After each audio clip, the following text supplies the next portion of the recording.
53-year-old Nicholas Kotsiras is the Victorian Minister for Multicultural Affairs and Citizenship.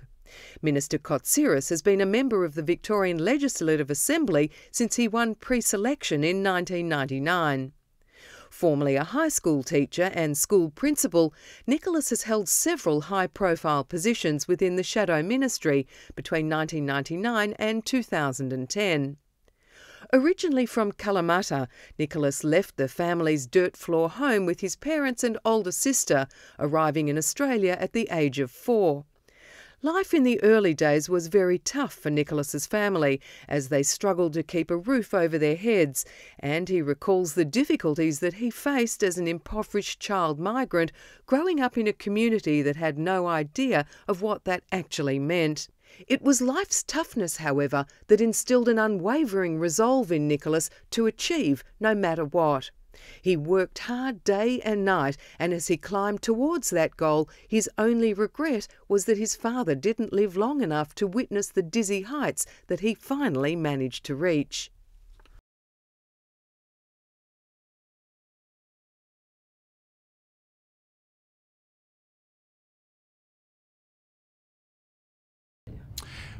The first thing I recall is arriving at Station Pier, and we arrived at night, and I could see the bright lights, and I thought they were stars. And I turned to my mother and I said, "Melbourne must be a magnificent city. Look, the stars are shining over it."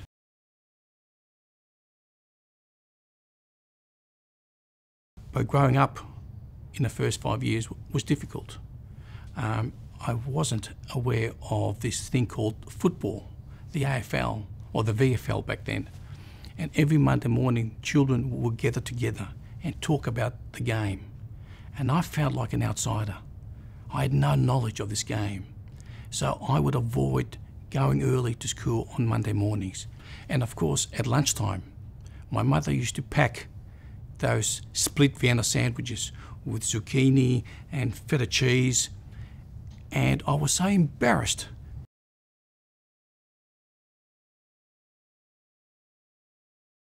I never told my mum because I respected her, but I tried to encourage her to copy the sandwiches that my friends were eating.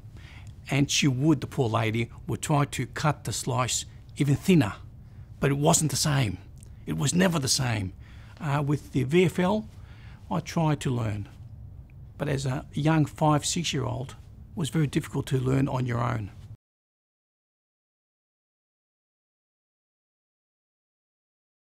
During those 10 years was very difficult growing up because I didn't have much time with my parents. My sister and I grew up together. We would often cook our own meals. We would often clean the house ourselves because our parents were working 5 days a week and sometimes 6 days a week.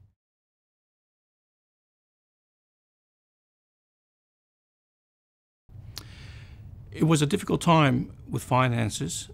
It was difficult in terms of my parents used to give me 20 cents back then a week. And I'll give you an example. There was 2 types of ice creams. There was the icy pole, which was just ice and flavour, and the choc wedge. I could never afford the choc wedge, so I would always purchase the icy pole. It wasn't until a few years later that I first got my first choc wedge. And I have to tell you, I enjoyed it. I enjoyed it so much. And we had to do without many things. And I would look around and other children were participating in events. Other children had new clothes. Other children ate a choc wedge. And I was jealous.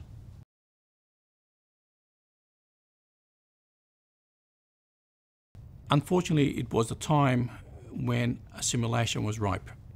Everyone demanded that you become the same as everyone else. And so if you stood out, if you were different because of the clothes you wore or because of what you ate, then you were ostracized, you pushed aside. And that was the time when I was growing up.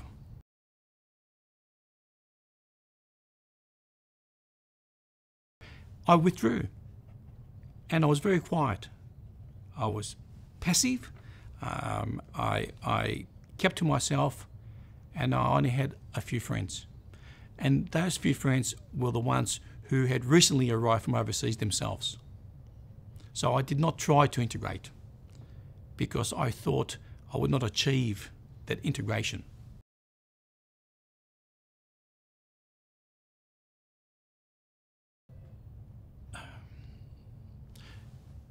When I saw my parents working two jobs and not spending much time with their children, I said to myself, I need to make them proud. So I worked hard every day and I tried my best every day. When I entered Parliament, it was the proudest moment for my parents.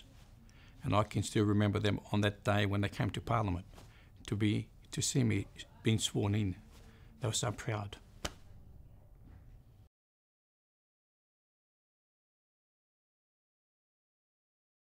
In 1974, my parents sent me back to Greece for the first time, and I went for a 6-week period over the Christmas holidays.